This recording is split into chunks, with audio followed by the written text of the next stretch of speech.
Good evening, everyone. Thank you very much. I'm glad to be here in Los Angeles today in Woodland Hills.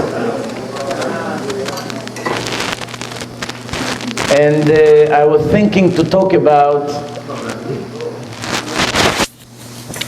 הישראלים מבינים אנגלית, לא? דבר בעברית, רבי מזרחי. עברית? עברית.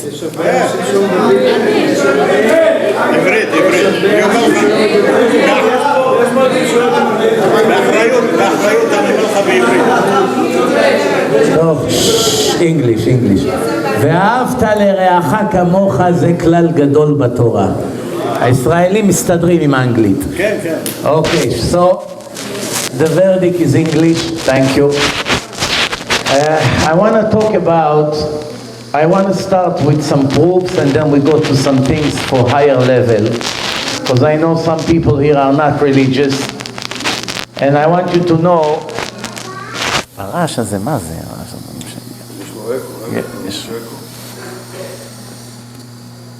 I want everyone to know, if you ask today, all the secular Jews in the world, what's the reason that they are secular? What do you think would be the answers? I can tell you all the answers, I already heard it thousands of times. But what do you think would be the answers? To save some time, I'll tell you all the answers I heard. 1, I don't believe in God. 2, I believe in God, I don't believe that the Torah is from God. יפה. 2, I believe in God, but I don't believe the Torah is from God.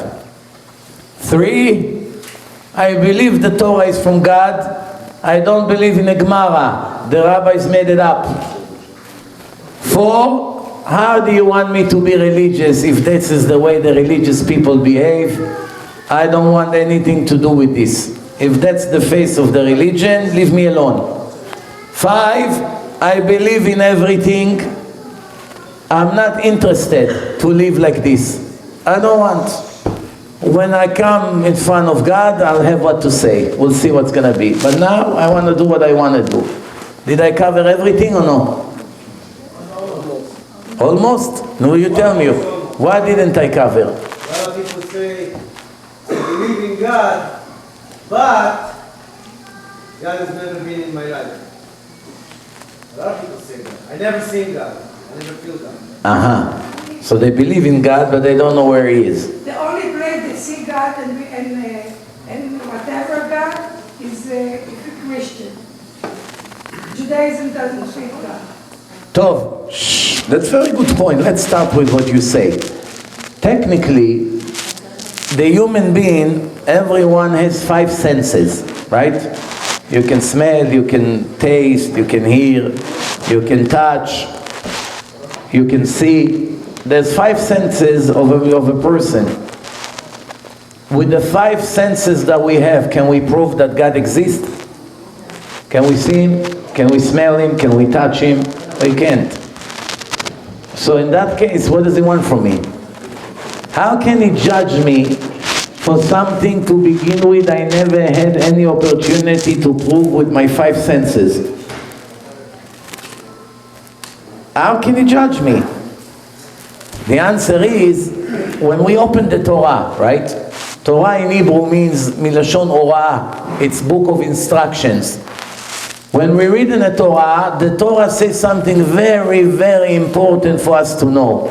ראה אנוכי נותן לפניכם היום את החיים ואת הטוב, את המוות ואת הרע, ובחרת בחיים. I'm giving you today the life and the good, the bad and the death, and you should choose the good, the life. Meaning you can choose the death. What does it mean to choose the death? We're not talking about committing suicide.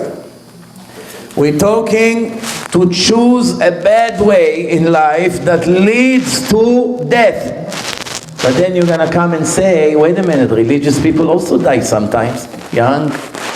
So what does it mean? They chose life and they died. Obviously, every time the Torah says the word life, it doesn't mean life in this world. It talks about life of eternity, and I'll prove it to you. Hashem say to us, Chai Hashem, I swear in my name. This is the highest level of promise. Chai Hashem, I swear on my name. Ki lo achpotz bemot hamet. I'm not interested to kill the dead. Ki im beshuvo midarko hara'a v'chai. I am interested that he will make repentance, will return from his bad way, that he should live. That's one source.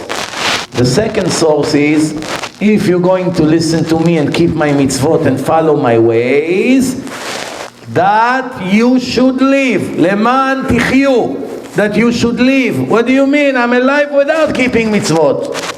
I drive on Shabbat. I eat non-kosher. I steal. I do whatever I want. And I live to 90, to 100. Millions of cases like this. Wicked people sometimes live until a very long life. And sometimes righteous people die young. We see it all the time. But the Torah says, if you're going to listen to me and follow my ways, you would live. Meaning right now, when you don't do it, what are you in my eyes? You are dead. But how can I be dead? I'm talking, I'm making business. What does it mean I'm dead? The answer is because life and death is not what people think it is. Life and death is not here in this temporary world that the Torah said that it's a blink of the eye. Ke'eref ayin. Ha'olam hazeh ke'eref ayin. Op, and it's over. 70, 80 years and it's gone. Life is only life of eternity. What keeps the body alive? The body? The body is a bunch of molecules. There's no difference between the body and this book. Here, dead. Cannot move, cannot have feelings. That's the body. What's the body? Bunch of molecules, a little bit oxygen, meiman, chamtzan, liquid, water, iron. That's the body. $3 in a lab. Here, this bottle in the airport costs more. Your handsome, beautiful body with a wonderful knowledge and such important that you think you're the master of the world. This bottle of water worth in a lab more than what your body worth. This is life, the body, $3. If somebody died, they sue for $3 for the iron, for the water, for the minerals that the body has. What do you sue for? What is how much the body worth? The body worth nothing. The body is always dead. When the moment that a person comes to the world, he begins to die. The second you're born, your battery begins to die. 99, 98, we just don't know how long is our battery. That's the only difference between a battery of a phone and a life. The battery of the phone, you know how long it's going to last, more or less. The life, it can be 90 years, it can be 20 years, you don't know. There's no way to know. So it keeps dying. A first second as a baby comes out and breathes for the first time, he began to die. There's no such thing life here. Here we only dying. Dying, it's a process of death. The life will begin when the soul separates from the body in the time of death, and life of eternity will begin. That's what the Torah says. If you follow my ways, I give you Torah how to live. You with me or you against me? You're going to appreciate what I gave you. You're going to appreciate the rules. You're going to appreciate the oxygen I'm giving you and the money and your wife and your children and your health. And your heart is 1 trillion times pumping for 8 years of your life. Everything works with billions of miracles every minute in your body. And everything that you have comes from me. Are you going to take the gift that I gave you and use it to do what I told you, or you're going to use it against me? But one thing I'm telling you, I'm not going to interfere with your choices. You can choose whatever you want. You can choose to listen to me. You can choose to ignore me. You can choose to be completely against me, to fight against me. You can do whatever you want. I will not interfere with your choices. This is the reason I put you in this world, as a test. And whatever you choose to do is your choice. But one thing I want you to know, that in the end, et hakol yavi Hashem b'mishpat. Everyone will be judged in front of me when they die. That's everybody has to know. It's written in the Torah. Lefanav ichreu kol yordei afar. Everyone is going to bow down to Hashem in a time of death. And the trial will begin for 1 year. That's why we say Kaddish in Judaism for 1 year when a person dies. There's no coincidence why it's 1 year. Because this is when the person is standing in front of Hashem and every second of his life is being analyzed. Why did you say this? Why did you do this? How did you dare to do this? Very nice that you do that. Depend on what he did.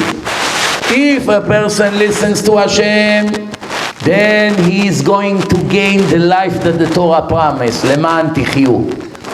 And if not, chas v'shalom, is going to deraon olam. This is what the Torah say. Now, the Torah also say, I swear on my name, I'm not interested to kill the dead. He's dead already. He's not connected to me. Ma. There is no connection to me. His soul is dead. He's only living like a species, an animal. Whatever he wants, he does. He has no rules, no connection to me. He doesn't talk to me. He doesn't depend on me. Nothing whatsoever. For me, when you disconnected from me, you are dead. Doesn't matter. You can make millions.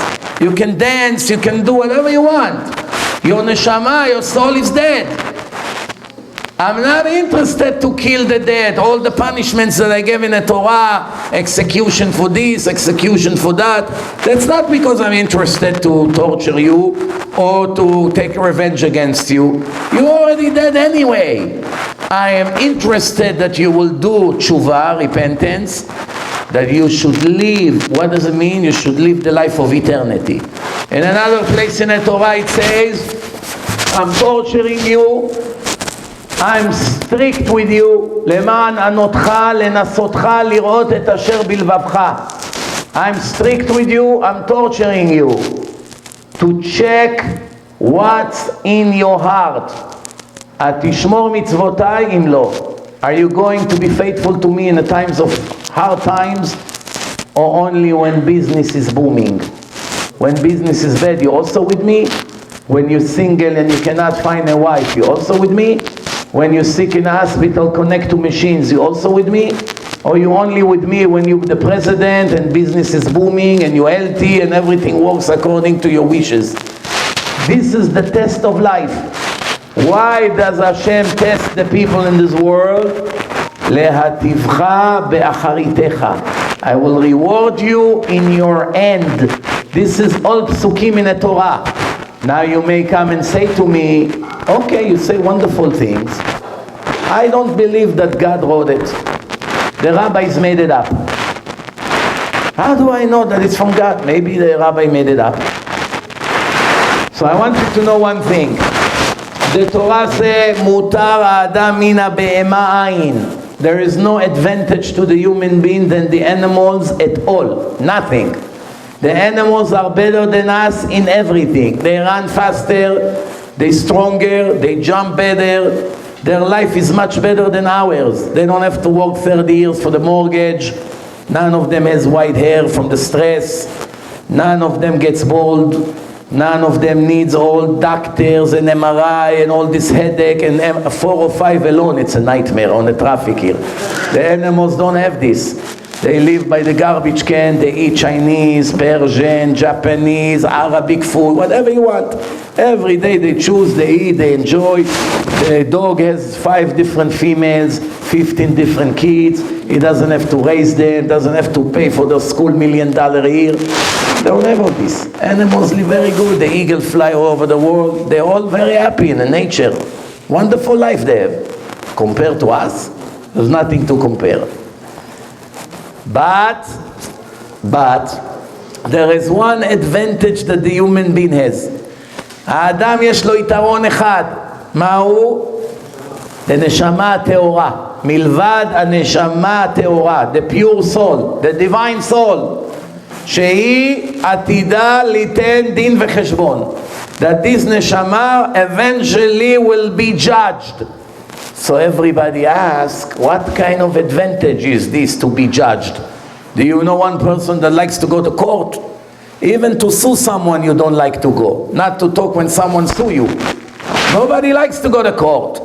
So what advantage is this that in the end of our life we're going to have a trial? Better to be an eagle. No trial, no nothing. You die, finished. Who needs a trial?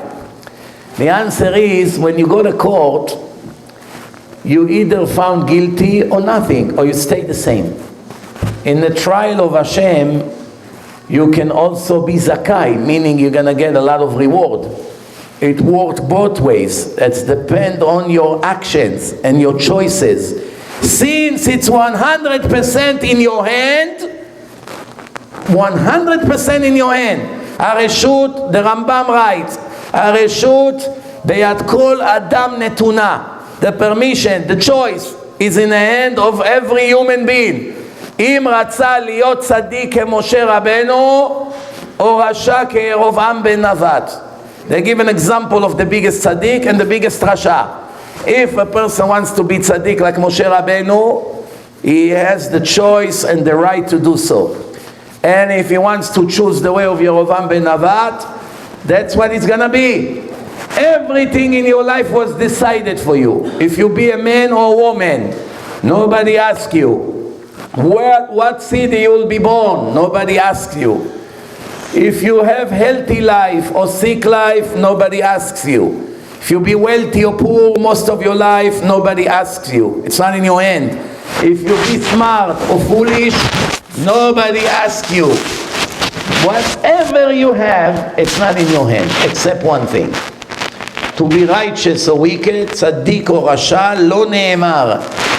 להיות righteous or wicked is 100% in your hand. And that's why we are responsible for every minute of our life.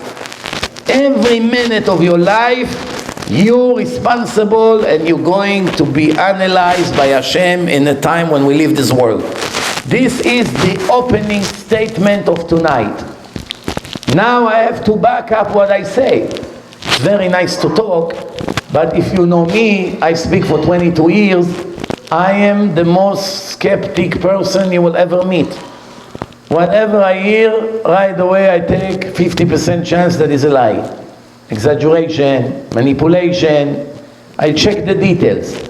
When I saw the Torah for the first time in my life, I never looked at that as a divine book, like most of the people. It's a religion, tradition, religion, masoret, nice. Nothing more than that. But after a few hours, I started to see more and more proofs that a person was not able to write the Torah. I'm going to prove to you in the next 15 minutes, in case you had a doubt, that the Jewish people are the only people in the world, in a history, that received the book from the creator of the world.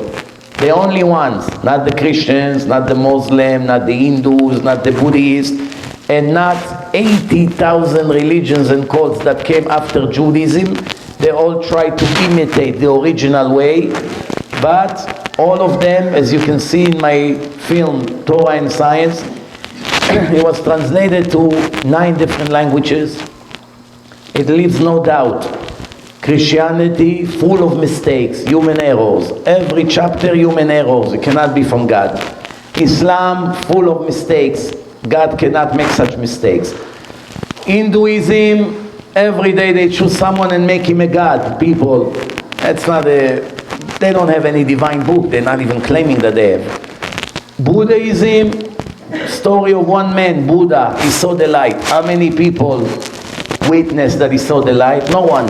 You want to believe him? It's up to you. The only religion that is different than all the 80,000 religions and cults is the Torah. What makes the Torah different than them? The answer is, our book, the Torah, started in a public event in front of millions of witnesses. When God came and He gave the Torah to Moshe Rabbeinu, before Moshe Rabbeinu went up to the mountain, He said in front of the entire nation the first 2 commandments. Anochi Hashem Elokechem asher hotzeti etchem me'eretz Mitzrayim. Lo yeh lachem elokim acherim al panai. Those first 2 commandments Hashem said and everybody heard. When He came to say the 3rd commandment, Lo tisa et shem Hashem lashav, everybody started to scream and cry. Please, please, Moshe, you go up to the mountain and speak to this God. We afraid to die. It was a very scary event. Everything was shaking, fire all over the mountain, voice of shofar early in the morning. It was a very scary event and a very loud voice. So everybody got very scared. So Moshe told them, don't panic. God did not come to harm us. He came to test us. Are we going to stick to Him, to follow Him or not? How do I know that it really happened? Maybe somebody made it up.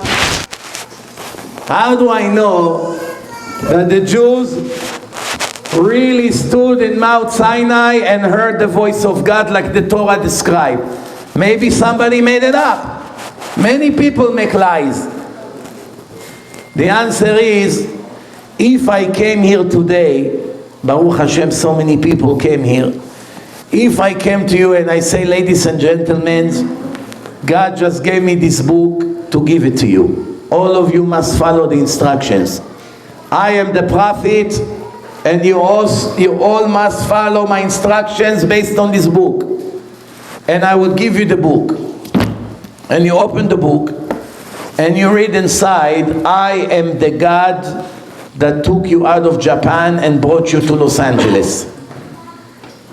Right away he would say, he's already laughing, he would say, excuse me, mister, with all due respect, I never been in Japan. He never been in Japan. She never been in Japan. I'm guessing. They never been in Japan, but it's written in a divine book that you say that God just wrote, that we were in Japan and He took us out of there and brought us to Los Angeles. Not only that, it says that all of us were in jail in Japan, in concentration camp. And He took us out and He brought us to Woodland Hills in Los Angeles, and Baruch Hashem, we have nice homes and nice cars, and we live here, and He gave us all these things. Right away all of you would say, this person is crazy. What is he talking about? We've never been in Japan. When Moshe came with the Torah, אם יש פה כיסא אחר, זה הורג אותי הכיסא הזה.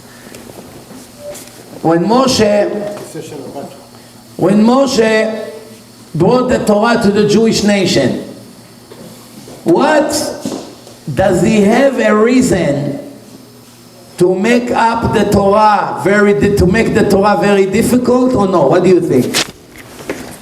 When Moshe made the Torah, he brought the Torah, would he want to make the Torah difficult, or he would like to make the Torah easy? Thank you.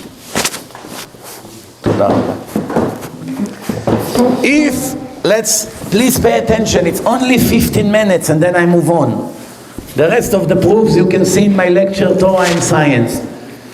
If I came to you and I know I'm lying, God never gave me the Torah, I wrote it myself. God never gave it to me, I know I made it up.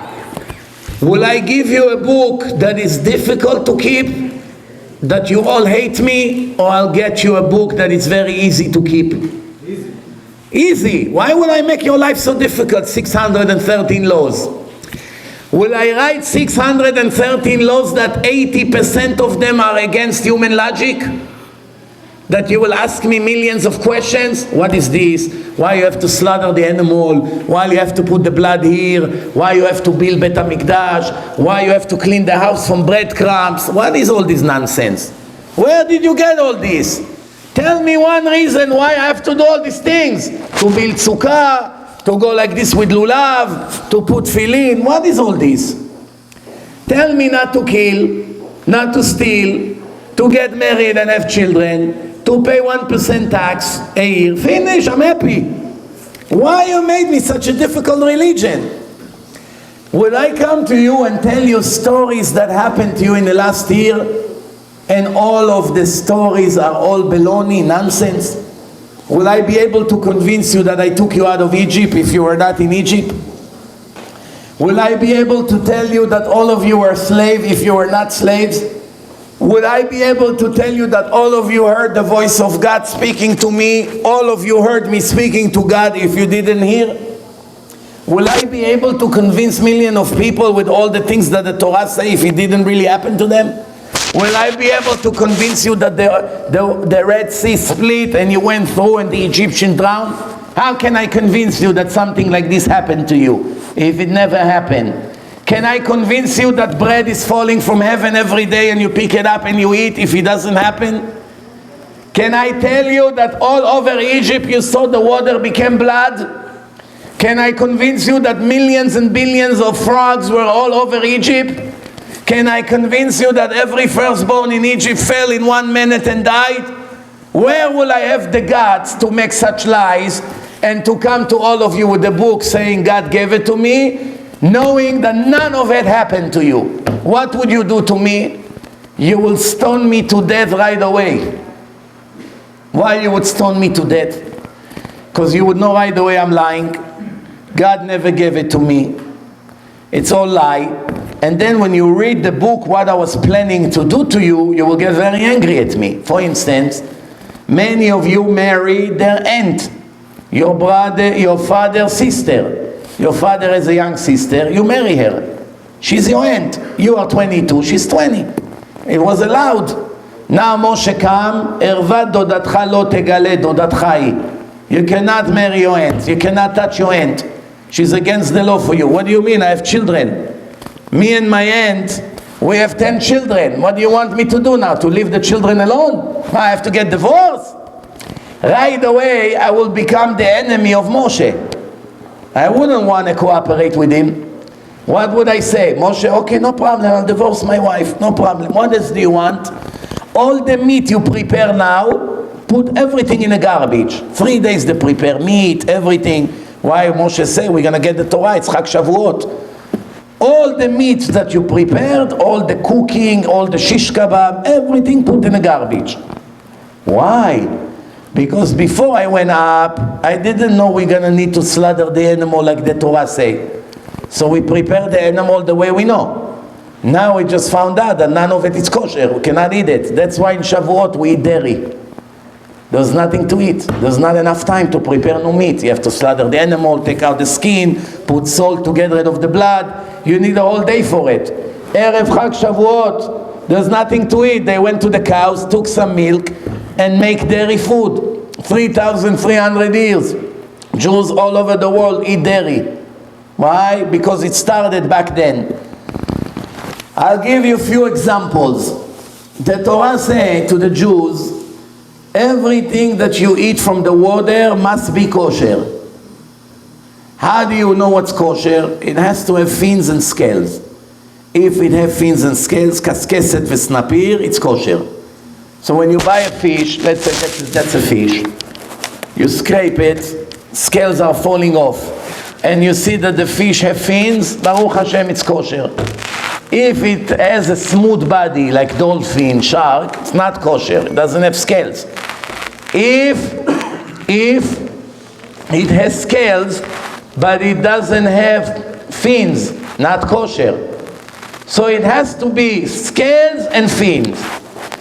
The oral Torah, Torah Shebe'al Peh, that came together with the written Torah, it says everything that has scales will always have fins, guaranteed. Everything you find in the water, 72% of the world is water. 72% of the world is water. It's very, very deep. Billions of things are moving in the water all over the world. 3,300 years when we got the Torah, half of the things that lives in the water today did not even exist. Why? Because they keep mixing together and create new species. And the Torah promise, if one day you find anything in the water that have scales that falls off and doesn't have fins, Judaism is basically over. That will be the first mistake in the Torah. I promise you, I made the world. I never made anything that have scales and doesn't have fins. Whatever you will find with fins, with scales, will always have fins. What does it mean? If somebody gives you half a fish, you go to Chinatown and you see half a fish, the head. You don't see the tail and the fins. Only the head is cut. And you see little scales. You don't know what kind of fish is this, but you see scales. Where is the fins? You don't know. You don't see. You don't need to see. It's guaranteed that it has fins. Guarantee. Why? Hashem promise. Everything I made in the world have scales, must have fins. You will never find one without it. Basically, if one person in the world one day will find something in the water that you scrape it and scales are falling off and it doesn't have fins, basically that will be the first mistake in the Torah Shebe'al Peh. That means Judaism will be over that minute. I want to ask you a question. Why Judaism will be over? So fine, one mistake, ma. There's a lot of wonderful things in the Torah, so one mistake we find. Ah, very good. If you find one mistake in a book that's supposed to be divine, the creator of the world wrote it, one mistake you find, it's not divine anymore.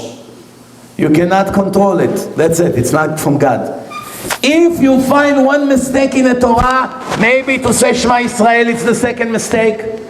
Maybe to put tefillin is the second mistake. Maybe to keep Shabbat is the second mistake. Maybe that you have to eat matzah in Pesach is the second mistake. Once you see that in the book of God there are mistakes, you cannot rely on Him ever. You cannot believe Him when He says, I'm going to give reward to the righteous people in Olam Haba, in the world to come. You cannot rely on Him when He says, I'm going to punish the wicked people in the world to come. You cannot rely on Him that He is the one that sent disease to people. You cannot rely on Him when He says, I am your doctor, I'll take away the disease and no one else can do without me. All these things that it's written in the Torah, maybe it's a second mistake. You cannot rely on it. That's why in a divine book, you can never have mistake. When you open the New Testament, the Brit HaChadashah of the Christians, you find that Me'arat HaMachpelah, it's in the city of Shechem. The cave of Abraham, Yitzchak and Yaakov that everyone knows that it's in Hebron. According to them, it's in the city of Nablus, Shechem. God makes such foolish mistake. He doesn't know where Me'arat HaMachpelah, after it's written in the Torah that it's in Hebron. They wrote over there in Shechem. They wrote that Yaakov Avinu went to Egypt with 75 people. How? It's written in the Torah 70. What happened to God? He forgot? In the Quran, it says that Moshe Rabbeinu is the uncle of JC. Jesus. They had a very righteous uncle, Moshe and Aaron. No? How come you're not laughing? How many years before JC Moshe Rabbeinu lived? 1300 years before. How the Quran made a mistake that Moshe Rabbeinu is the uncle of JC? It's very simple. They mixed between two Miriam. JC had a mother named Miriam and his father named Yosef. So according to the Quran, Yosef, Miriam of the mother of JC, she's Miriam, the sister of Moshe and Aaron. Same Miriam. They mixed, two Miriam, even though they lived 1300 years apart. So all of a sudden, according to the Quran, the uncle of JC is Moshe Rabbeinu and Aaron. And Miriam Haneviah, she's the And Miriam Haneviah, she's the, it's okay. Miriam Haneviah, she's the sister. She is the sister of Moshe Rabbeinu. I give one more example and then we move on. The Torah said to the Jews, Rosh Chodesh, which was today, how do you know when Rosh Chodesh is? How do you know? You need, Rosh Chodesh, you need two witnesses to come to the Jewish Beit Din and to testify that the moon just renewed, the renewal of the moon. Back then they didn't have a calendar. So two people had to come and say, we just saw the moon disappeared and reborn. And they announced Rosh Chodesh and they tell the whole world that it was Rosh Chodesh and they begin to count the days until the holiday. One time witnesses came to the Beit Din. Rabban Gamliel was sitting in a Beit Din. They told him, Rabbi, yes, It's now Rosh Chodesh. We saw the renewal of the moon. The Gemara say, he told them it cannot be. Why? אין חידושה של לבנה פחותה מ-29 יום ומחצה ושני שלישי השעה ו-73 חלקים. The renewal of the moon can never be less than 29 days and a half, which is 12 hours, and 2/3 of the hour, which is 40 minutes, and 73 parts of the minute. The calculation gives us 29.530590. That's the calculation. 29 days, 0.5, it's in a half, 30590. That's the exact number of the renewal of the moon. The cycles of the moon every month, thousands of different cycles, can never be less than this number. NASA and the Germans, in two different research, they came almost to the same number, 29.530588. That's NASA, the Americans. But they did the Hubble telescope. And the Germans, they upgraded their number, 29.530589. And later they changed it to 590. Exactly like the Torah. And they spent billions of dollars, and it took them many, many years and all the measurement. And Baruch Hashem, they came to the number that it's written in the Gemara. And Chidusha, it's in Masechet Rosh Hashanah. And Chidusha shel Levana, the renewal of the moon, can never be less than 29 days and a half and 2/3 of the hour and 73 parts of the minute. This is the number that I told you. Those two examples that I gave you, one about the fish, and one about the renewal of the moon, if you're clever enough, you don't need more than that. You know that this book can never be written by a human being. Only the creator of the world was able to know this knowledge. No person knows the renewal of the moon 6 digits after the decimal point. Who would know such thing? Who? Without equipment, without satellites, without all these things. What person can watch all the oceans? What person can watch the entire 72% of the world is water? And to tell you, there is not even one fish that has scales without fins. Not even one. How does he know? So why God command us to begin with fin and scales? He knows. How would you know what to look for? You would never know that there is a divine knowledge here. The Gemara asks you a question. The Gemara you just say kaskasim and we know. But the answer is like this. First you have to know the rule. Al pi shnei edim yakum davar. The Torah tells you have to know one thing. You always must have two witnesses to testify. With the animals, how do you know which one is kosher? It has mafris parsa or ma'ale gera. Chew is cud and have split hooves. The animal is kosher. The renewal of the moon, 2 witnesses. Over here, same thing. Fins and scales. But if the Torah would only tell you scales, then it would break the rule. What would you say? Oh, 1 witness is enough. I don't need 2. Here you go. The reason the Torah wrote 2, יגדיל תורה ויאדיר, the Gemara say. Aval, then you go to the oral Torah, and the Torah say to you, you will never find anything with scales without fins. Now I want you to know, even if there was a person, a lot of noise.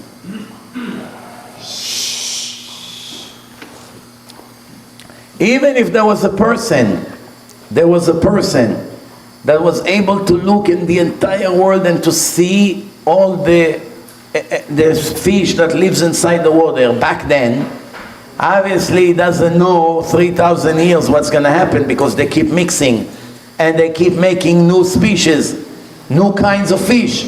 How did he guarantee until the end of days that he will never find such a thing? It's too much of a risk to take such a risk. The answer is because the creator of the world is the only one that was able to know it. Now I want to give some time for questions. up to here, anything I say, there's anything it's not clear, you're not sure, you disagree, please now ask me the question. No questions? Yes. Yes. בתורה כתוב שהעולם עגול, בתורה כתוב שהעולם עגול. ואיך במשך אלפים של שנה לא ידעו שהעולם עגול, רק לפני 1000 שנה גילו שהעולם עגול? It's a very good question. He says, does it say in the Torah that the world is round? I say yes. He says, so how come the world didn't know about it? The answer is the world were arguing if the world is flat or round. Why? Because when you stand by the beach and a boat is coming, in the beginning you only see the flag. Then after 10 minutes you see a little bit the boat, and then you see the bottom. So it shows that the boat coming up the hill, right? So some people say that's a sign that the world is round. But the other people say, how do you know? Maybe the world is wavy like this. Maybe it's flat. How do you know? There's no way. So they keep arguing. The argument finished by Columbus. Christopher Columbus, he went on his journey and ended up in the same place. And by then, the argument finished if the world is round or not. By us, the Jews, it's written clearly in the Navi Yeshaya, 2,600 years ago. היושב על חוג הארץ ויושביה כחגבים. That Hashem is on top of the world. Chug means mechogar, Rashi writes, ogel, something round, something that goes in circle. The world is round, it says clearly by the Navi. You ask me why, the same thing I ask you today. The Torah says many things, but the secular people continue to do research. But some scientists are very smart. They found their discovery based on the Torah and the Talmud, like Louis Pasteur. Louis Pasteur lived in France over 100 years ago. There was one Rabbi Rabinovitz that was teaching in French Talmud. Louis Pasteur used to go to the shiurim, and one time Louis Pasteur heard that if somebody got rabies, the Gemara says, someone has kalevet, rabies, kelev shote neshacho, that's what the Gemara says. Someone that a sick dog beat him, you have to feed him from the liver of the same dog. That's what Louis Pasteur saw in the Gemara. He started to say, this is a very important thing here. And he took from the liver of the dog with the kalevet, with the rabies, and he made a vaccine, and he injected it to the people that had it, and later, slowly, after a few times, he saw that they get out of it, because there was no cure for it. So here is an example how a scientist did discover something very big based on the Talmud. I'll give you another example. There is one more discovery that Louis Pasteur discovered thanks to the Torah. How the Gemara say, don't ever drink from the leftover of the glass of your friend. This was written 2,000 years ago. Why? It's a life risk. It's written in the Talmud. I have a whole lecture, it's called Torah and Science 2. You can go on my website and watch it. Unbelievable knowledge that the Talmud had, way before the scientists. Don't forget that 2,000 years ago, nobody knew that there are chaydakim. Nobody knew there are germs. You cannot see it unless you have a microscope. So there was no knowledge in the whole world that there's such a thing, chaydakim, that they keep multiply and there's billions of them. Nobody knew about it. But the Gemara say, if somebody drank and left a little bit in a glass, and if you drink from it, your life is in a risk. How can your life be in a risk? He just drank, he doesn't die. How can you die? The answer is, from his mouth, there are germs that go inside the glass.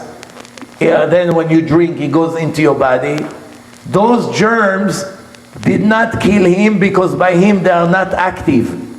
And when they go into your body, they become active and can kill you right away. That's what happened with people that have HIV. One person can have HIV and live 20 years and he doesn't become AIDS. Then he transferred the HIV to another person. 6 months later, he has AIDS and died. Why by him it doesn't become AIDS, and by him it became AIDS? Only God knows why. But one thing we do know, that you can get germs in your body and they're sleeping, and as soon as somebody will get it from you, he can die from it. This is written in the Talmud. And the Gemara say, what are we talking here about? If it's in metal glass, the chaydakim, the germs are multiply faster. If it's in ceramic, it's not as bad. And then the Gemara say, and if it was heated, they have nothing to worry about. So in the Gemara it says that once you heat it, there's nothing to worry about. So Louis Pasteur said, wait a minute, it's very important information. People were dying back then. So he pasteurized the milk. He wanted to see, and then the milk was not getting spoiled after a day in the heat.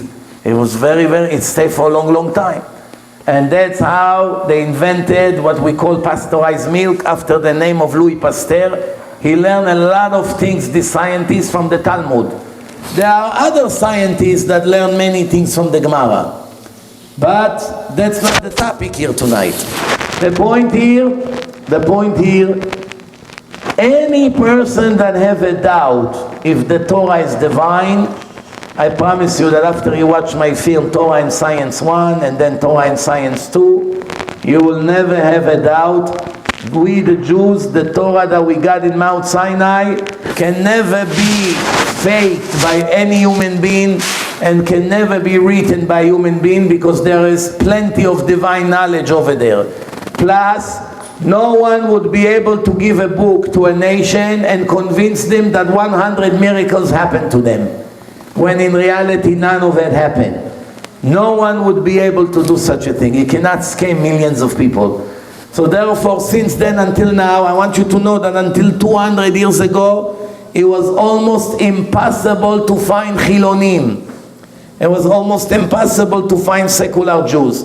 Until Moshe Mendelssohn, 220 years ago, the Jews all over the world, almost all of them were religious. In Yemen, in Teman, Yemen, until today, for more than 2,500 years, you didn't have one Yemenite Jew mechalel Shabbat. Until today, not even one. Never in a history, not even one. Do you hear what I'm telling you here or not? 2,500 years of a Jewish community in Teman, Yemen, very large, not one of them ever dared to break Shabbat. I want to talk a little bit about Shabbat. Most of the Jews in the world, unfortunately, break Shabbat. We know the statistic, at least 70%, unfortunately. 5 months ago, with Hashem helps that send me the right people, I made a film about Shabbat in Hebrew, half an hour. Once we put it on Facebook and YouTube and on my website and in other pages, very, very fast, more than 300,000 people in Israel watched the film. It's called Shabbat, it's on my website on the front page. Thousands of secular Jews, Chilonim, Gmurim, from the kibbutz, from Tel Aviv, from Haifa, from Eilat, thousands, not hundreds, thousands sent me. I wish I would see this film a long time ago. If I only knew back then what Shabbat is, I will never dare to break it. Now when you open up my eyes, I became fully Shomer Shabbat. I just came back from Israel 2 weeks ago. I was there for 2 weeks. 2 weeks I spoke in every night in a different city. Eilat, Haifa, Tel Aviv, Yerushalayim, everywhere you want, Hulon. And at least, minimum, 500 Israelis told me, I'm Shomer Shabbat 2 weeks, 3 weeks, 4 weeks, maximum 3 months. All of them, more than 500 came to talk to me. How are they all becoming religious and becoming Shomrei Shabbat? I'm going to answer this question because it's something unheard of. And I'll tell you what's the secret here. I want to ask you a question before I answer this question. What do you think is the biggest enemy and the biggest threat of the life of the Jew? What do you think is mamash the biggest threat to the life of a Jew? Intermarriage, you're right. What else? Evil inclination, you're all right. But I'm asking the biggest.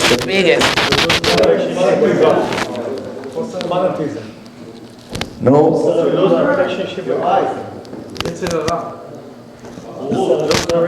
I still didn't hear the right answer. I heard it somewhere. Oh, very good. The biggest enemy and the biggest threat to the life of a Jew is ignorance. Borut. But let me explain. A person take an accountant that is not experienced enough. He has a very big company. He made $300 million business this year. The IRS is waiting for a very big check.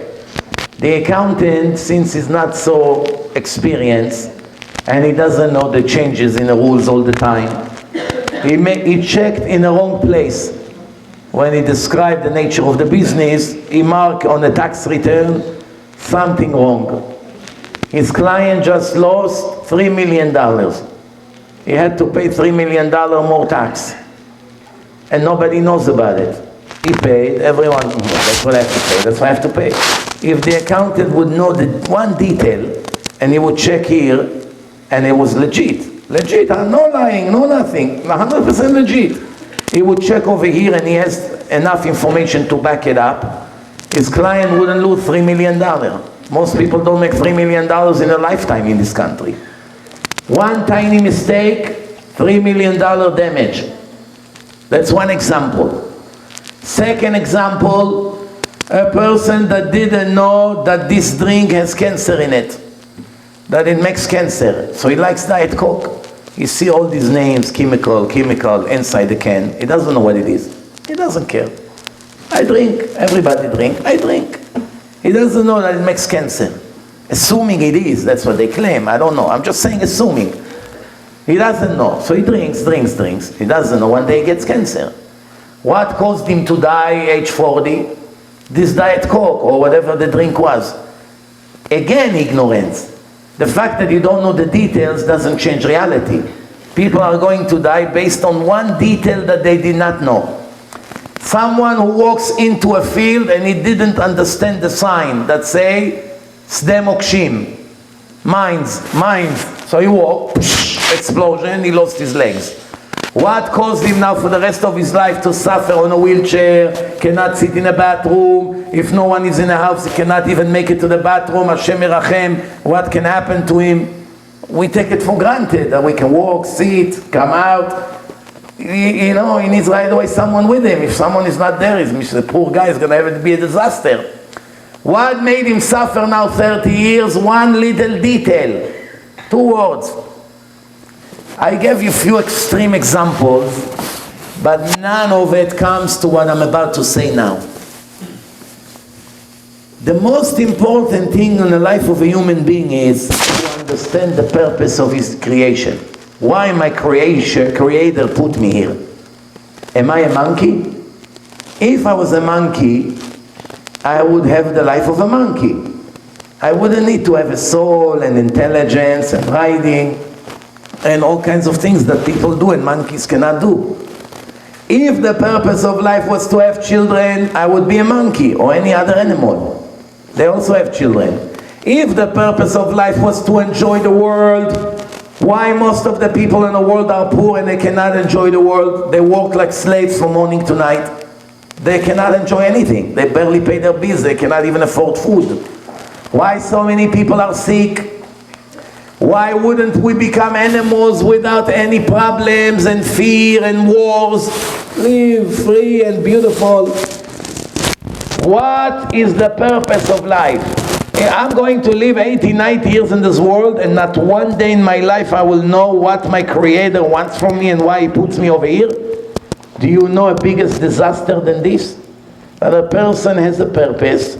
The Creator gave you a divine soul. He put you over here in this world, and every day He's watching you, as the Torah say, Ayin ro'ah ve'ozen shoma'at ve'chol ma'asecha b'sefer nichtavim. You are recorded by video and by audio, and everything that you are doing is registered in the book of God. What for? To make a Hollywood movie. What for you are recorded? To bring everything to justice when you die. That's what the Torah says. Now I want to ask you a question.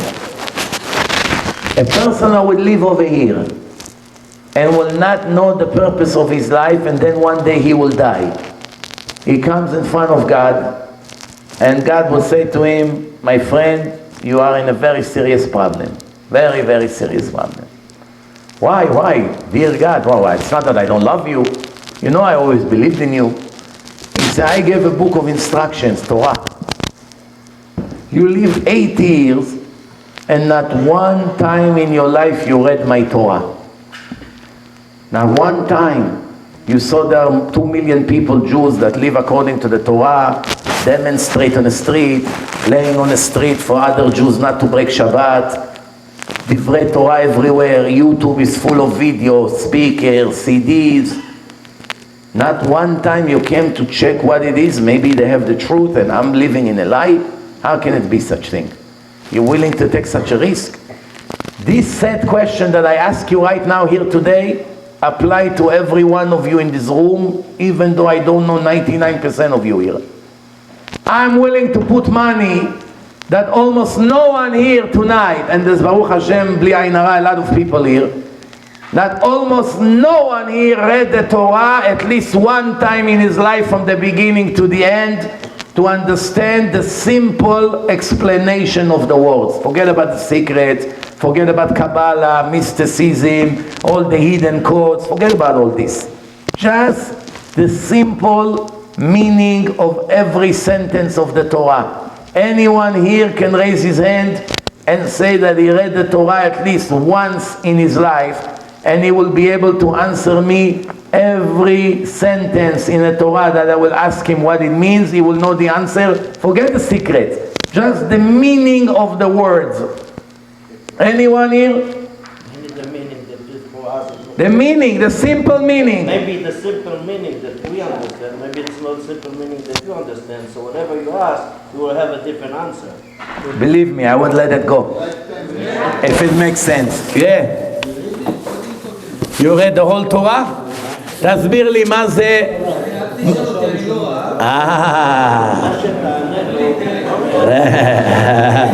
If you raise your hand, you have to expect that I will attack you.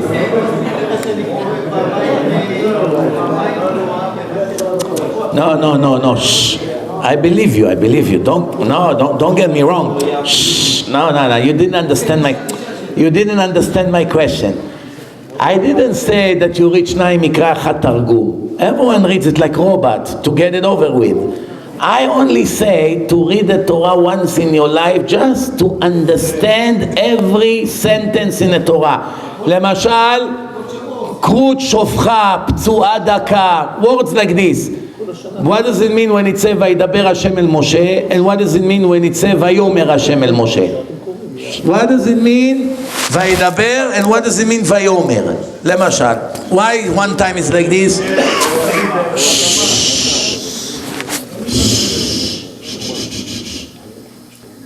You understand?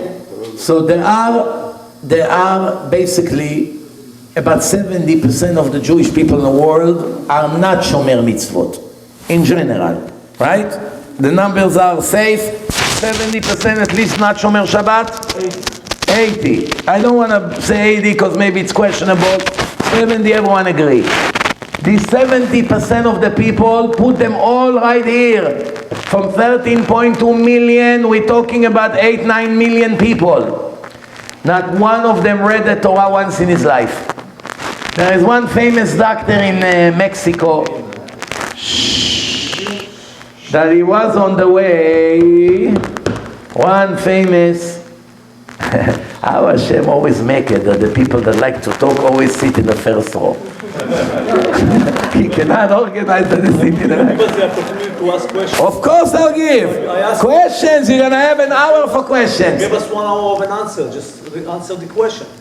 You have questions? Yeah. No, I'm answering your question. You forgot? I didn't get to the answer yet. What was the question again? The question that I asked you, Yeah. in the Bible it says that the world is round. Right. No, that I answered already. No. I told you it's written in the Torah. Hold on.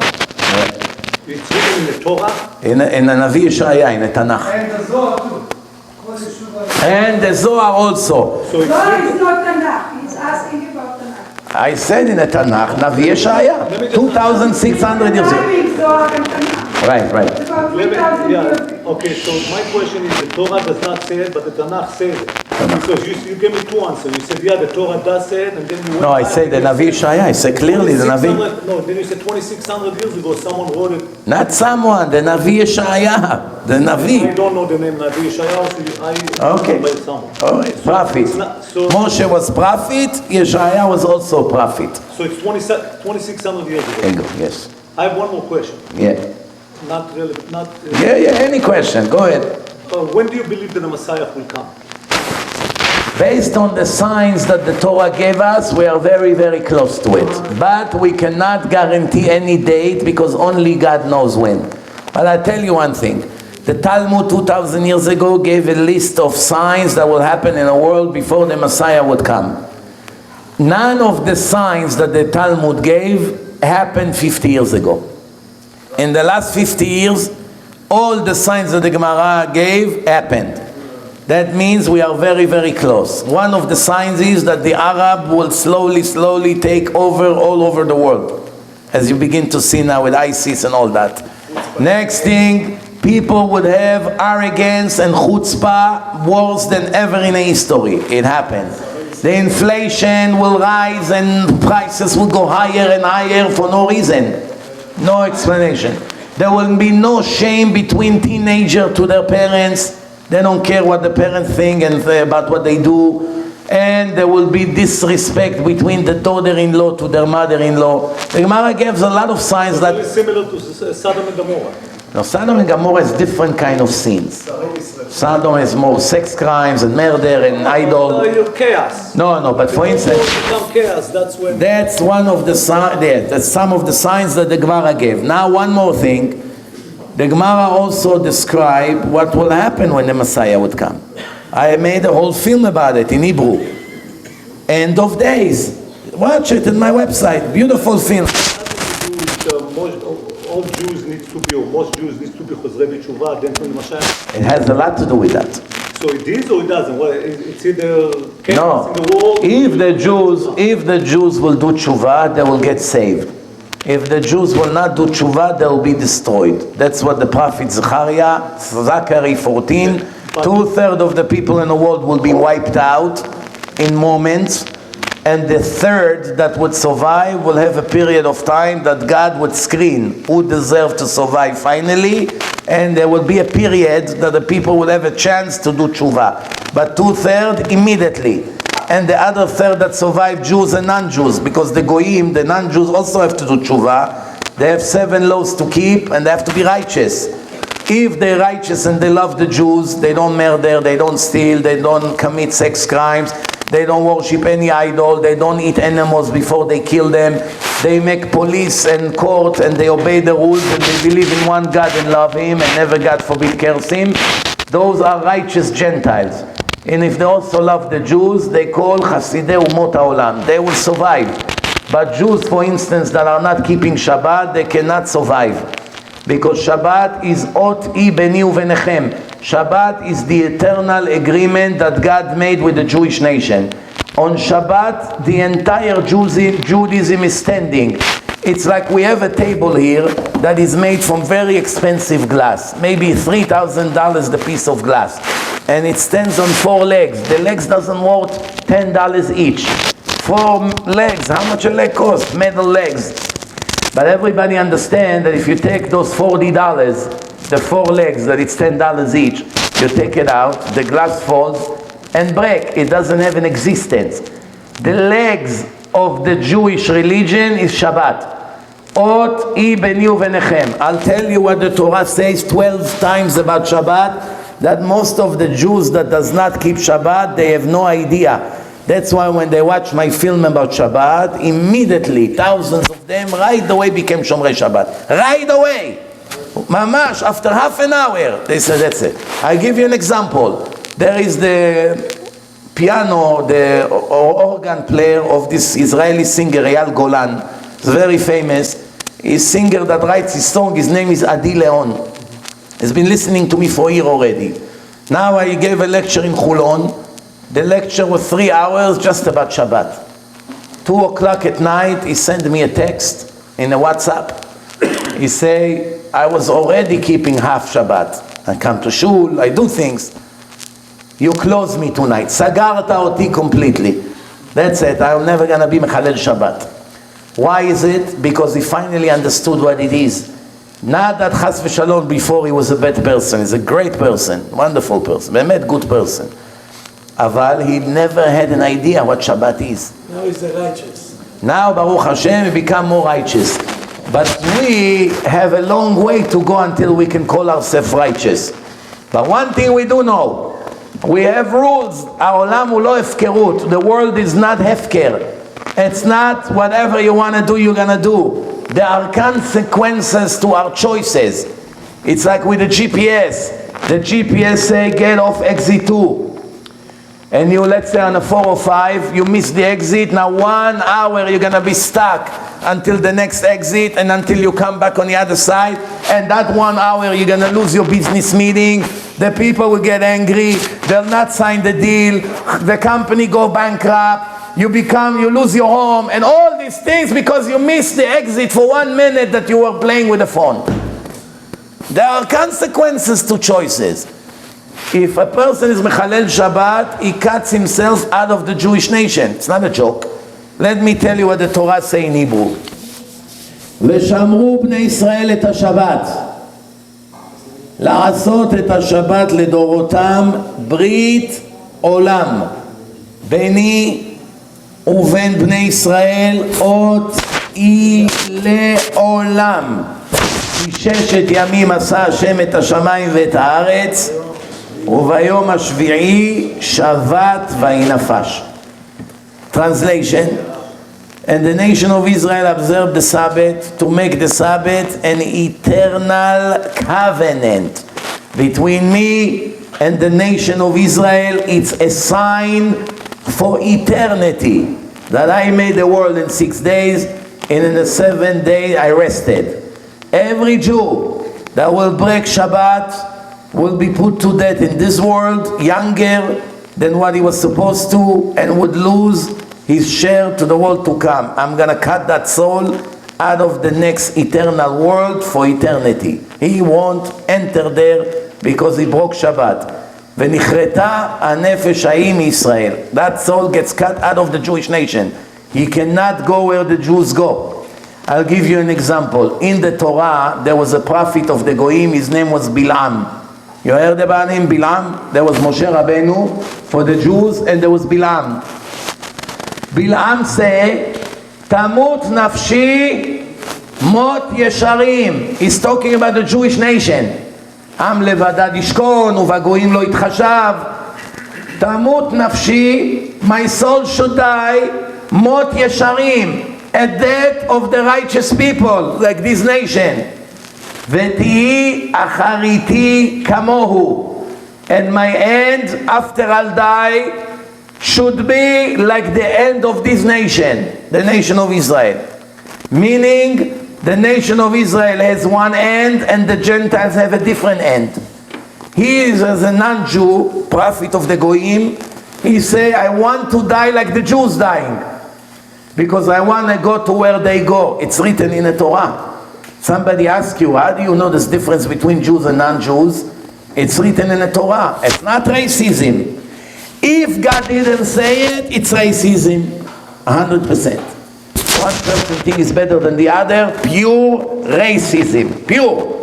And racism, in case you didn't know, it's a sin in the Torah. If one Jew doesn't like another Jew because of the color of his skin, or his accent, or what country he came from, he's a very, very big sinner.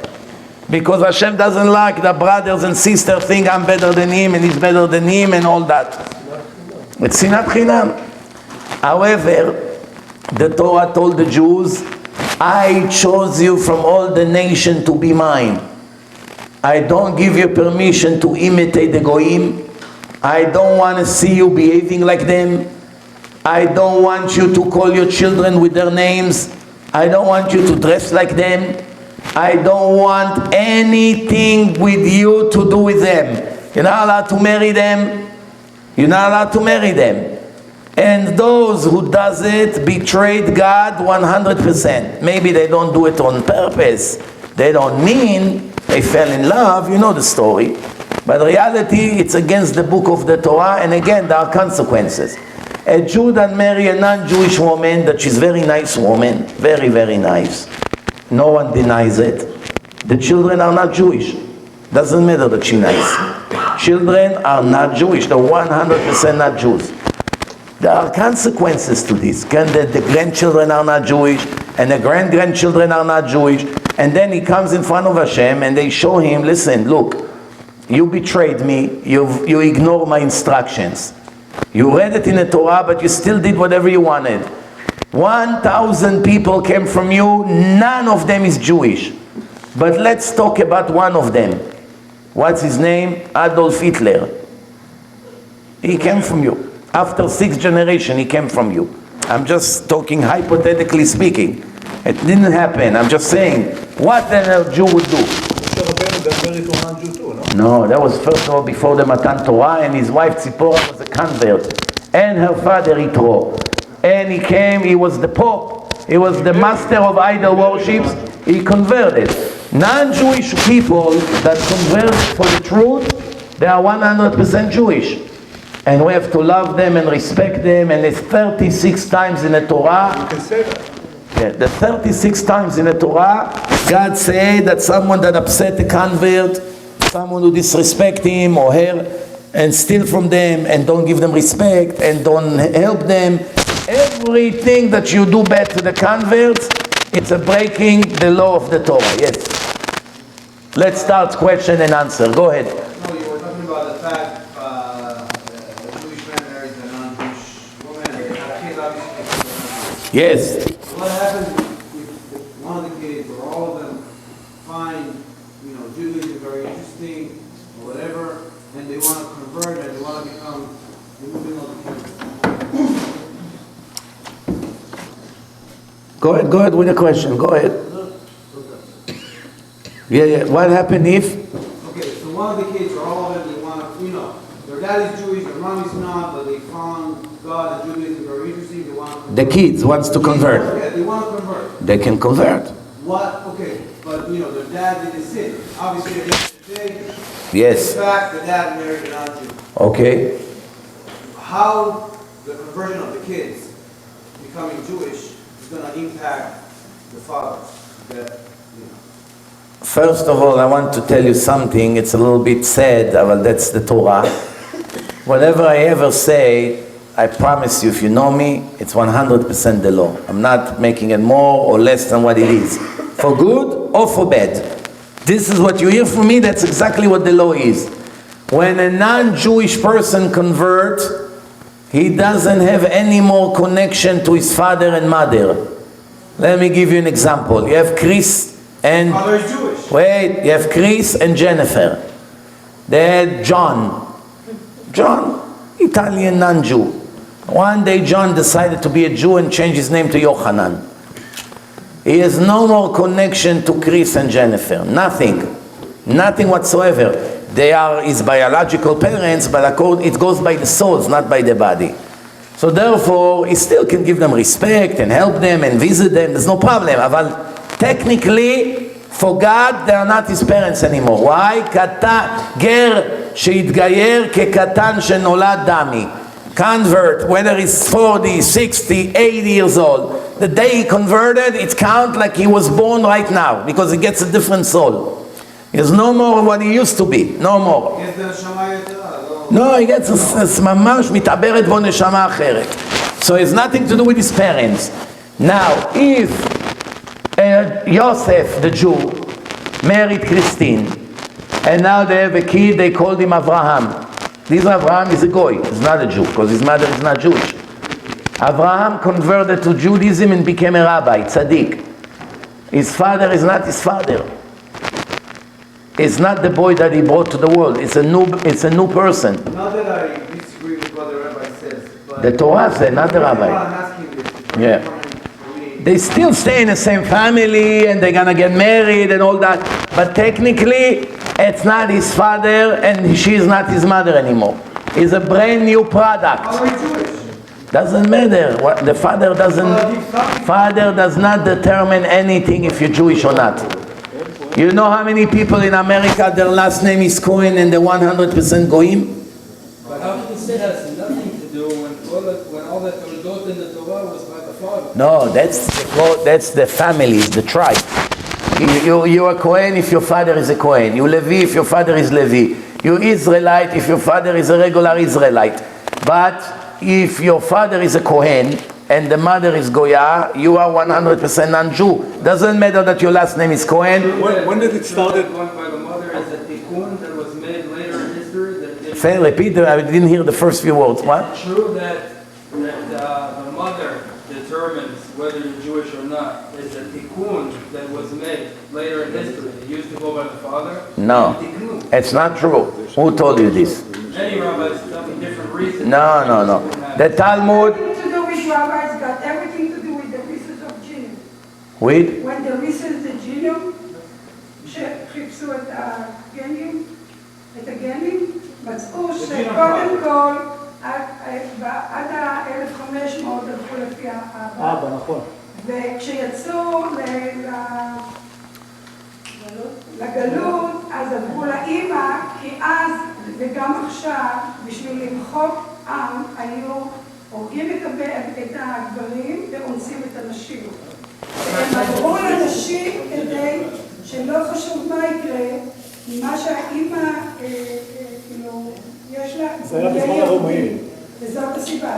עכשיו, בגן מוגם, היחידים שיש להם את אותו גן בעולם כולו, זה רק הכל. The genim, it doesn't mean anything. Let me explain to you something about the genes. You can have inside you a Kohen genes. You know, the Kohanim have a special genes that they all came from one father. But you can have these genes and you can be 100% a goy.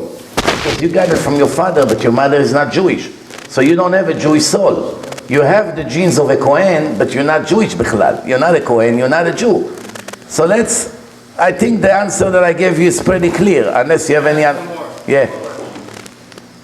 I'll be transparent and I'm going to mention myself an example because I want to know. My father is a Temani. Yeah. For thousands of years, my forefathers worked Torah and Mitzvot. Yeah. And now I'm a first generation non-Jew. Yeah. My father's Yemenite. Yeah. All his brothers came from Yemen. He was the first one that was born in Israel. Yeah. He married an American woman. She is my mother. Right. So, she never converted before you born? My father and his father. Wait, she never converted before you born? Never.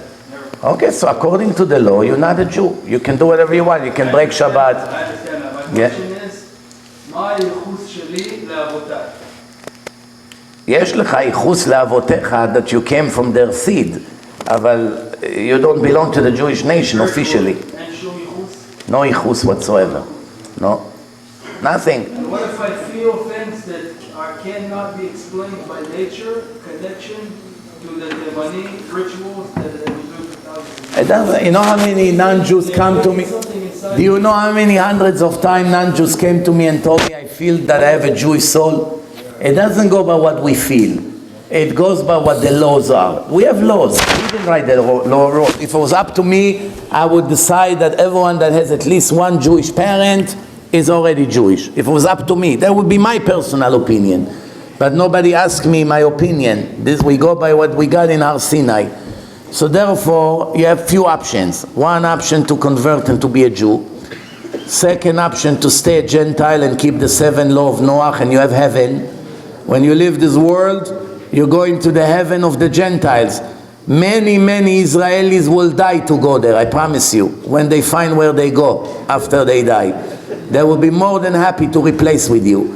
So you can be a righteous Gentile, and it's not so hard. All you have to do is the 7 things I mentioned. And you, perfect. God is not angry at you. You do exactly what He wants you to do. And you're much better than many of the Jews who betrayed God and don't listen to Him and do whatever they want. However, if you think you're a strong person, and you can do all the religion, everything as you know, then I recommend you to convert, because then your reward will be a lot higher. But again, if you think that you won't be able to keep all the laws, such as Shabbat, not touching women until you get married, and some other things that Jews have to do, and the Goyim have no problem with that, stay a Gentile, you're a righteous Gentile, you're not a sinner, you're not a criminal, you're in a very good situation. If you think you can be very righteous and strong in Judaism, it's worth it for you to convert. But until the day you will know for sure you keep Shabbat, you eat strictly kosher, you don't touch the girls, you don't make all the things. For instance, a Gentile, do right now, you can have a girlfriend, a non-Jewish girlfriend. You can find a girlfriend and you can live with her without marriage. You don't need to marry her, you don't need to divorce her, nothing. You just move in with her, you can have children. It's not a sin for a Gentile. For a Jew, it's a huge sin. Gentiles can marry a woman, moved in 1 minute. You can move with her, have relation with her, it's not a sin. You understand? Gentiles, however, they cannot steal. If they steal, they get a much bigger punishment than the Jews. Because when a Jew stole $100, he has to return 200.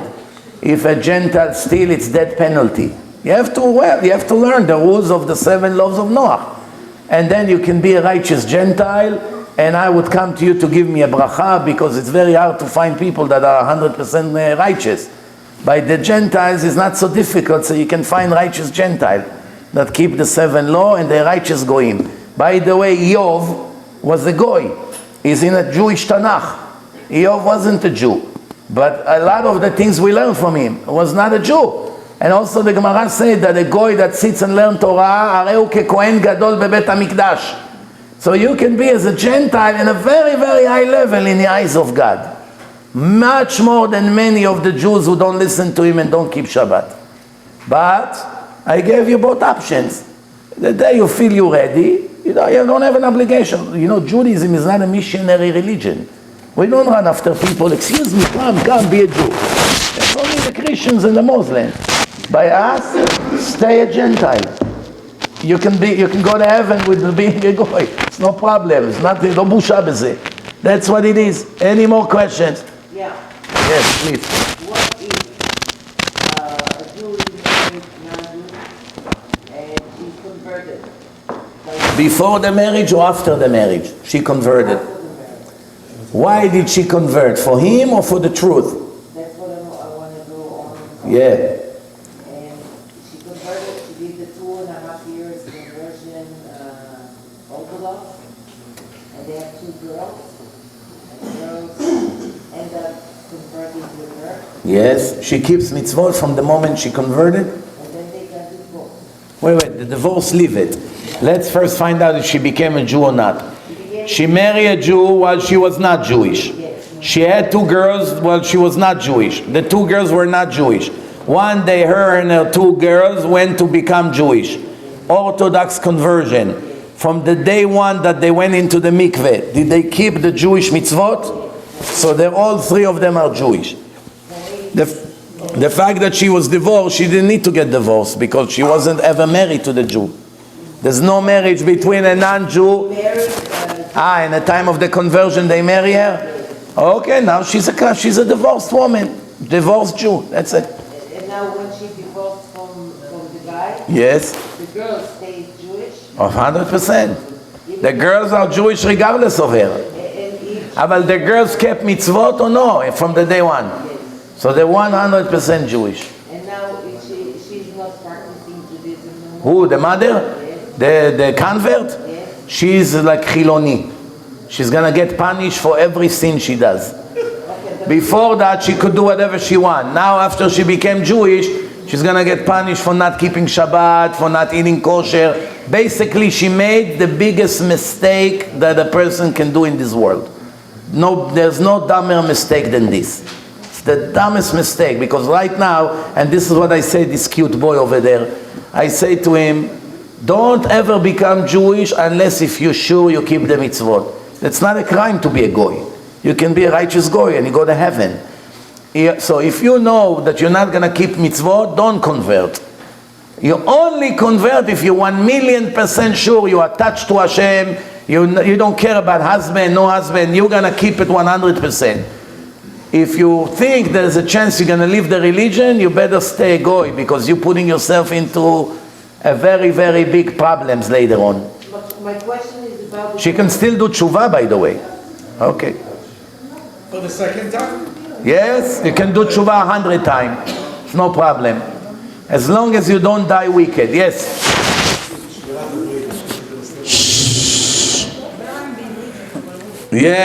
מה אני אעשה? חלק פה לא מבינים עברית. זה הבעיה, מזמינים חצי עברית, חצי אנגלית, זה תמיד בעיה. טוב, שמירת הברית. זה אחד הבעיות של הדור היום.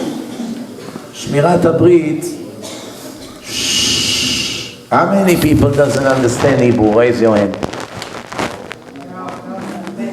Okay, we have to speak English.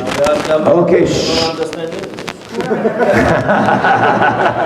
No one will raise his hand. You don't know Israel, he will never raise his hand. He will sit for 3 hours and go like this without saying, I don't understand English. 20 years in Los Angeles and don't understand English.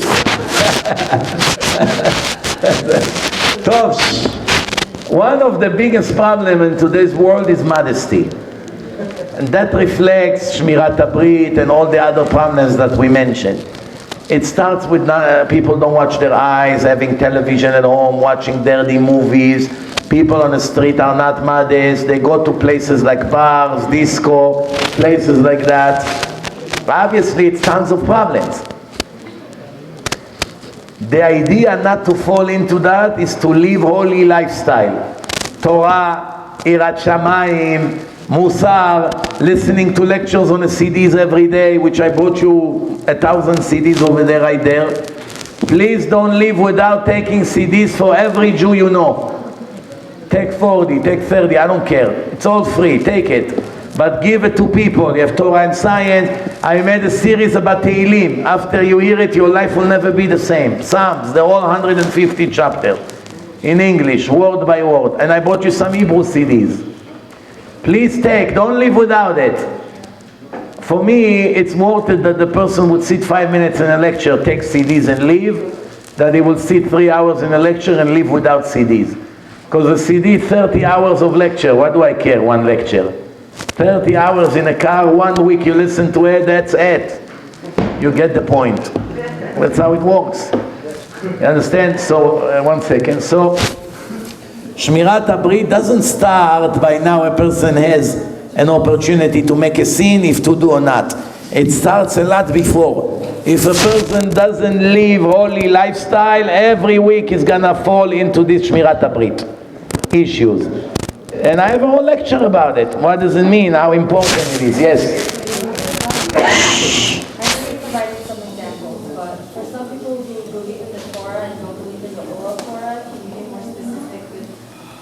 Some people believe in a written Torah, but they don't believe in an oral Torah. That's like saying, I believe that the car is driving, but I don't believe that the car has an engine. That's exactly the same thing. Why? Why? Because when the Torah was given, if you read the written Torah, you have 613 laws. You cannot practice one mitzvah from the Torah without Torah Shebe'al Peh, without the oral Torah. Nowhere in a written Torah it says how to keep the mitzvot. It only says what the mitzvah is, that's it. But there's no instructions in a written Torah how to keep the mitzvot. It says, Lo ta'aseh melacha b'yom HaShabbat. But where does it tell you what's considered melacha? Only in Torah Shebe'al Peh. Plus Hashem saying to Moshe, these are the Torahs, plural, ברבים. אלה התורות אשר שמתי ביד משה. These are the Torahs that I put in the hand of Moshe in Mount Sinai. And another place in the written Torah it says, In another place in the written Torah it says that do as I showed you in the mountain. But it's not written in a book. But do as I showed you, meaning some of the information Hashem gave Moshe be'al peh, verbally. It's not written in a book.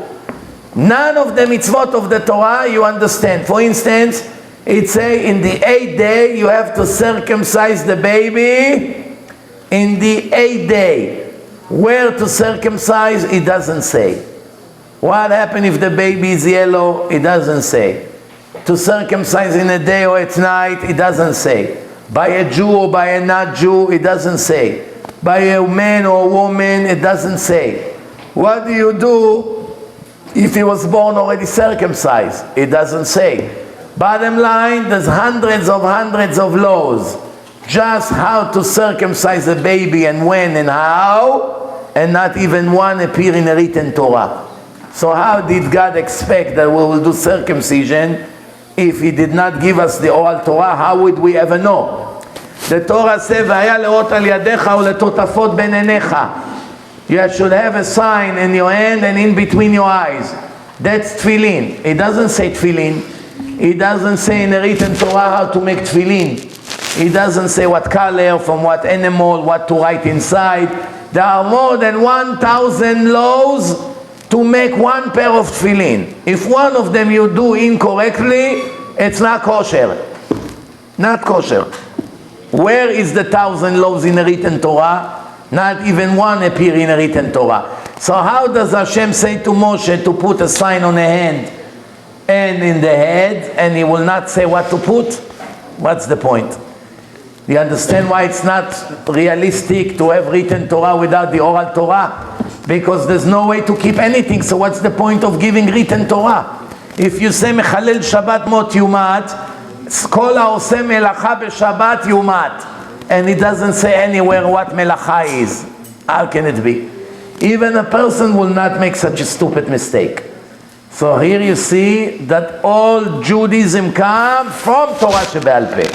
99.99% of what we do in Judaism is all Torah Shebe'al Peh. Without it, we will never be able to know one thing, and there would not be Judaism. Even how to write the Torah, the written scroll, you have hundreds of laws that are all Torah Shebe'al Peh. How to write, in what order, how much space to leave. Without this, the Torah is not kosher. You can write the entire Sefer Torah right now. If you don't know all the oral laws, none of your Sifrei Torah will be kosher. But it's the same exact words of the Torah. But you did not write it in the right place, and you did not leave enough space, and you didn't start from the beginning of the line or in the middle of the line. Even minor things like this make the Torah not kosher. Where does it say in the written Torah all these things? You understand? So there is a massive tradition between us and Hashem that we got in Mount Sinai. Any more questions before we finish? Yes. About? Yes. The source of horoscope and astrology is in the Talmud. The Gemara says that Yud Bet Mazalot Barati Barakia. That's Gemara in Masechet Brachot, page 32. That's the source. Yud Bet Mazalot Barati Barakia. 12 sections I created in heaven. And in each section I created 30 legion.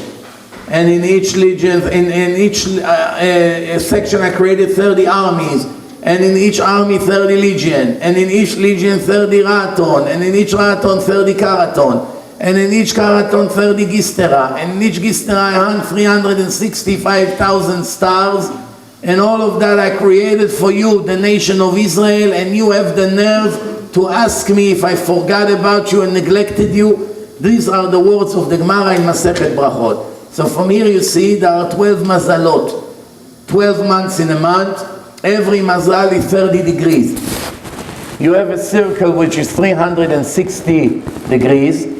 Each, you divide it by 12, it's 30 degrees. From 12 to 1, it's one sign. From 1 to 2, it's one sign. From 2 to 3, it's another sign. Aries, twins, all these signs. It all comes from our Torah. So when the person is born, if he is born when the earth goes around the sun, if it's between 12 and 1, is one mazal. Special characters. If between 1 and 2, different mazal. But also every day it's 1 degree. So every degree makes a change. And in each day you have 24 hours. Each hour is a different mazal.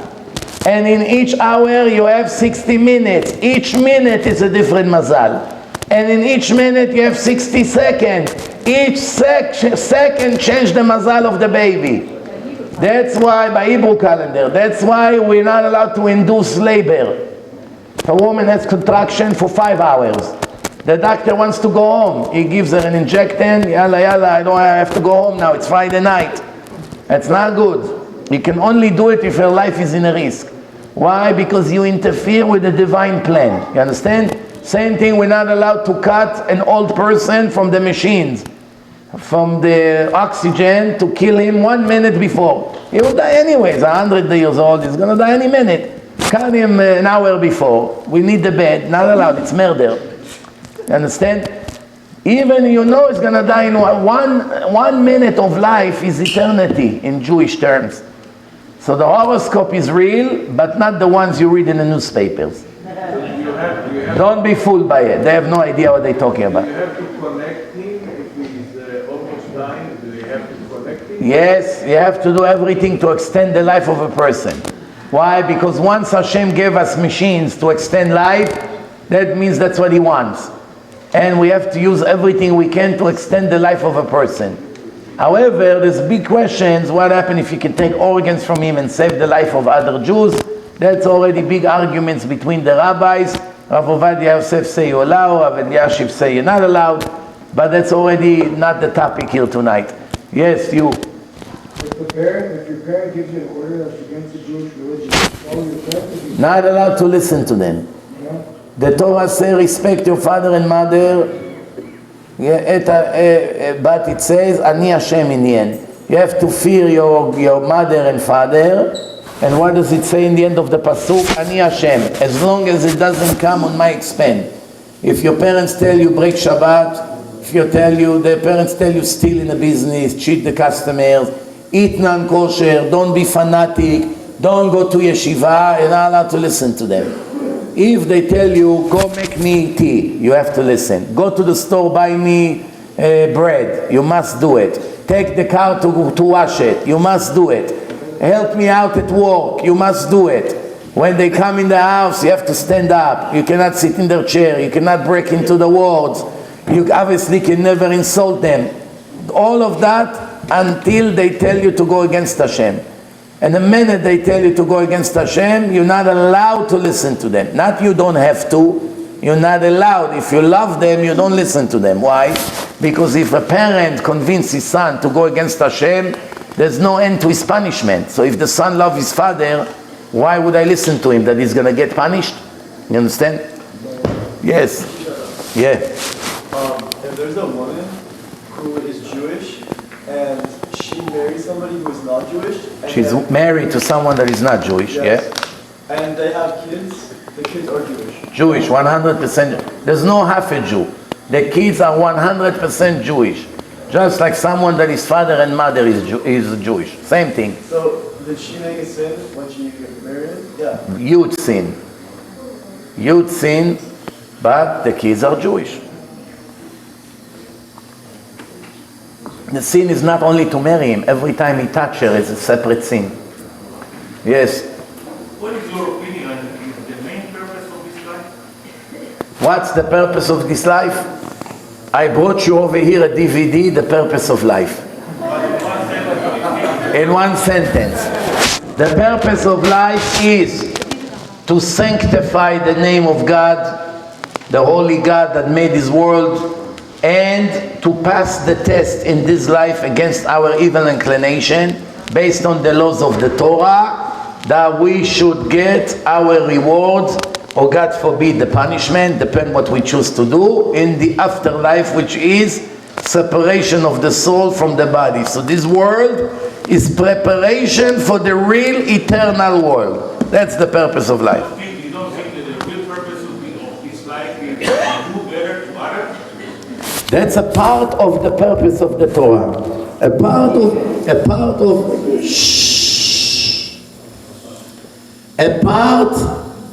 the Torah is the purpose of the world, and a part of the Torah, there are many mitzvot between men to men. Not everything is between men to God.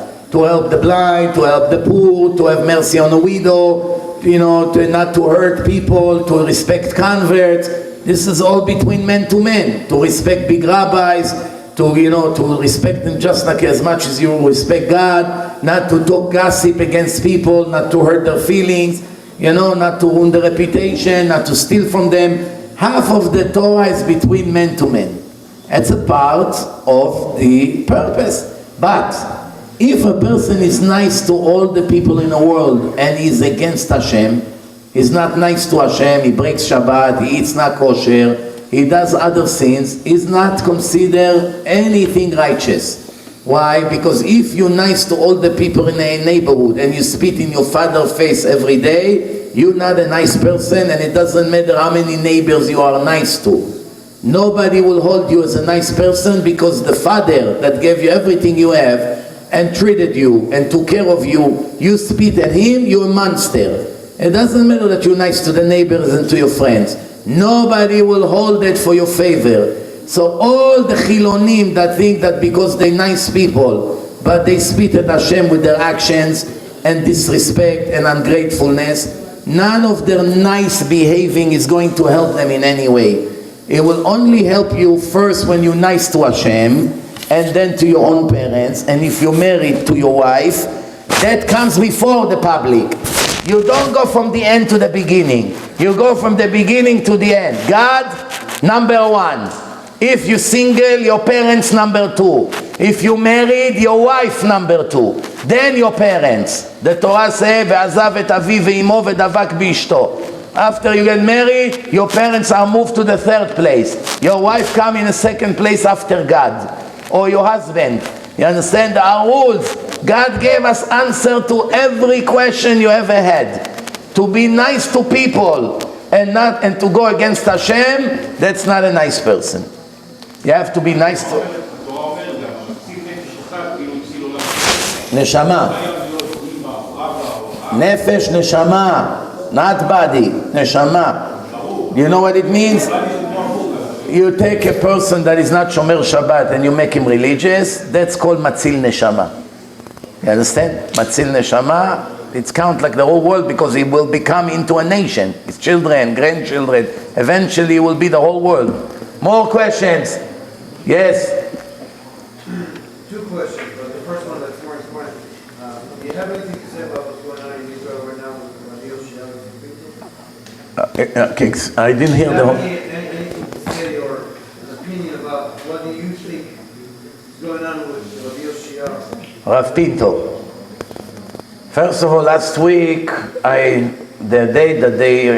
was 2 o'clock at night when I was in New York. I read already that in Israel they decided not to accept his appeal. It broke my heart. I was very, very upset the whole night. And I gotta tell you something. Before we even go to the claims that they made against him, if it's real or not, obviously we don't know all the details. Usually Israeli prosecution, they're not always doing things according to the Torah. They're not 100% clean usually. They never do. Maybe never. I'm being careful. I'm being careful because I don't know, but they're not always very, very honest. But one thing I want to tell you, there is a mayor of Yerushalayim, Lupulyansky. He was convicted in 3 different counts. 3 different counts. And they of bribery, of receiving bribe. Again, maybe it's true, maybe not, I don't know the details. But one thing I will tell you, that he was sentenced to 6 years in prison. And then because he has cancer, lo alenu, The judges in the Supreme Court, they say because of his medical situation, we're changing his punishment from 6 years in prison to 6 months service in a hospital or something. Based on that, we have a rule in life. It's called Kal Vachomer. Needless to say, if the mayor of Jerusalem that was 6 years in prison supposed to be, and they canceled it and they gave him 6 month service jobs, 1 year should be. Rav Yoshayahu Pinto, 1 year in prison should have been maybe 2 weeks, 3 weeks avodot shirut. If we go by justice, 6 years was waived because of cancer. Needless to say that 1 year has to be waived because of cancer.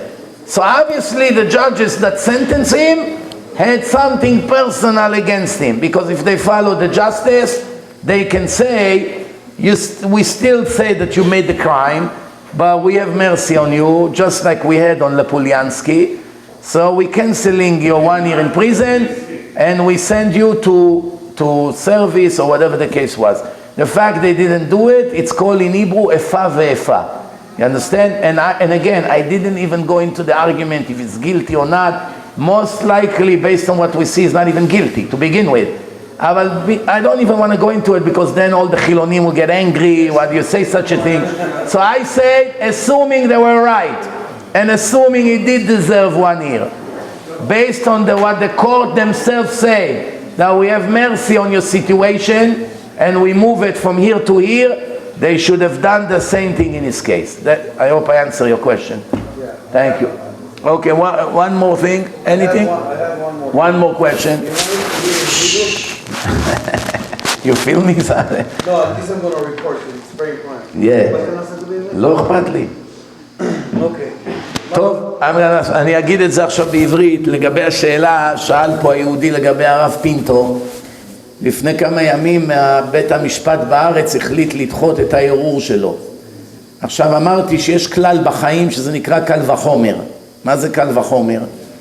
שבן אדם שקיבל 6 שנים מאסר, ראש העיר של ירושלים לשעבר, הרשיעו אותו בכמה עבירות בבית משפט חילוני, גזרו עליו 6 שנים מאסר, ובערעור ביטלו את 6 שנים ונתנו לו 6 חודשים עבודות שירות בגלל שהוא חולה במחלה. כיוון שרחמו על מצבו שהוא חולה, המירו לו את זה לעבודות שירות, וזה בסדר גמור, צריך גם רחמים בדין, לא רק הכל דין. אבל לפי הכלל הזה שמרחמים על אדם שקיבל 6 שנים, קל וחומר שצריכים לרחם על אדם שקיבל רק שנה, כן? אם 6 שנים ביטלת ברגע והעברת את זה ל6 חודשים, אז קל וחומר שצריך לבטל את השנה. גם אם תטען שהוא אשם, וגם אם תטען, זה לא משנה כרגע. אפילו בהנחה והם צודקים והכל היה והוא אשם והכל, אבל הבן אדם חולה. אומרים שגם המצב הרפואי שלו יותר קשה משל הרב ולופולינסקי, שיהיה לו רפואה שלמה בעזרת השם.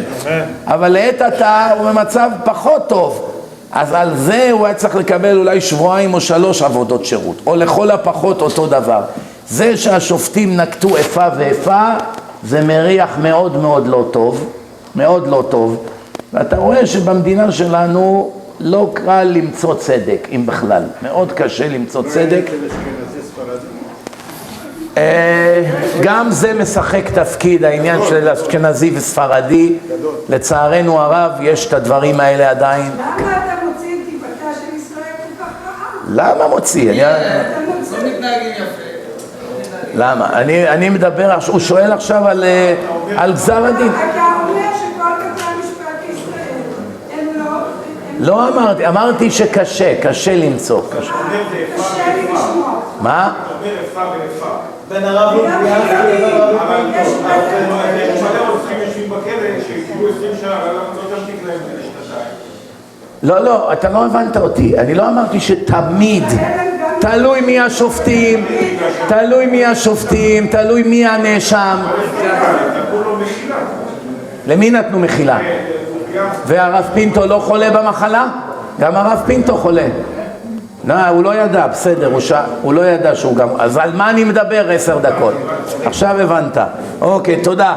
טוב, אני רוצה להודות לכולם. תודה רבה למזל וליעקב על הערב הנפלא הזה. תודה רבה. כל טוב.